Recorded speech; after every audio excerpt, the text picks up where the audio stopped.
So, um, first let's talk about mixing. So, in order to get a good master, you need to have a good mix. You need to make sure your mix is clean without a master and with it. So you got to A and B it. And usually when I'm making a track, I'm mixing at the same time, and I need to focus on making sure that everything is clean and audible. One of the tricks I love to do is to use this trim here, and it trims your mix down to where you're at negative 3 dB.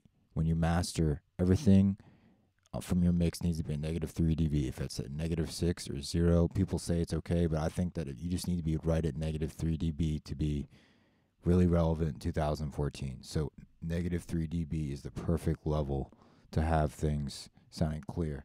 If you're at negative 6, it's probably going to be a little too quiet. If you're at 0, you're clipping. So get your mixes at negative 3 dB. My mix is pretty good, and it's pretty accurate. So let's move on. So I basically use this to just lower my overall gain of the track. I then add a another linear EQ. This one I'm not using anything. This one I'm gonna break down. This is one of the most important things in my mastering strip. So I'm rolling off the low end here, around 30 hertz, with a very minimal slope. I'm not doing this. Minimal slope. Okay. I am boosting 80 hertz. 80 hertz is gonna give you a nice attack on your low end, and your low end is going to be accurate. That's where a lot of low end frequencies hit. And you boost that because in your master you want it to hit. You know, you don't want your master to be like weak. Masters need to be like heavy hitting. That's why when people hear it in their car, they go, "Oh, this is dope. Turn it up." You know. So, cutting around 330. 330 gets rid of mud. It's a small cut. I could probably cut more, like right here. I could probably cut a little bit more, but yeah, around there, just experiment. You know, each song is different. If you look at the bands here in Logic X, what's great about this EQ, it shows the different bands that you're boosting or cutting, which is, it's such a great EQ, man. They updated this and made it so great. So I'm boosting 540 here. Between 500 and 550 is a good area to boost with a wide Q.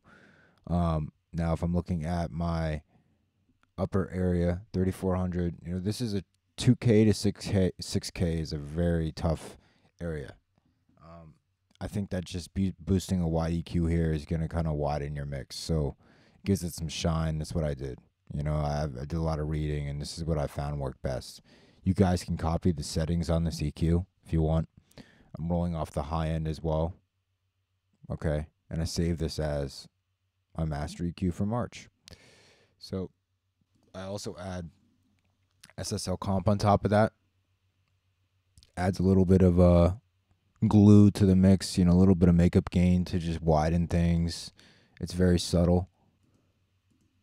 Tube saturation. I literally just went here, clicked, warm a mix. But they're experimenting, that just makes it sound, it's very subtle, but it just makes it sound analog type, you know. Exciter, it's just a really simple exciter, adds harmonics. And then my vocals are probably going to get really loud right about now. So ozone is widening my mix.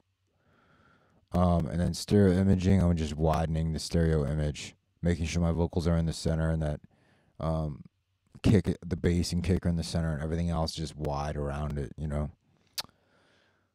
And then on top of that, sorry, I just woke up. On top of that, my limiter maximizer, I'm limiting the hell out of it. This is a trap tune, so I want to limit it, make it hit hard, you know.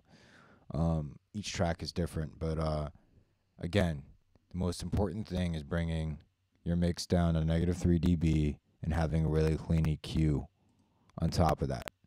These two things really make a drastic difference. And if you look at my EQ, it's very subtle. There's nothing like this. There's nothing like this, you know. You want your EQ to be extremely subtle. Okay?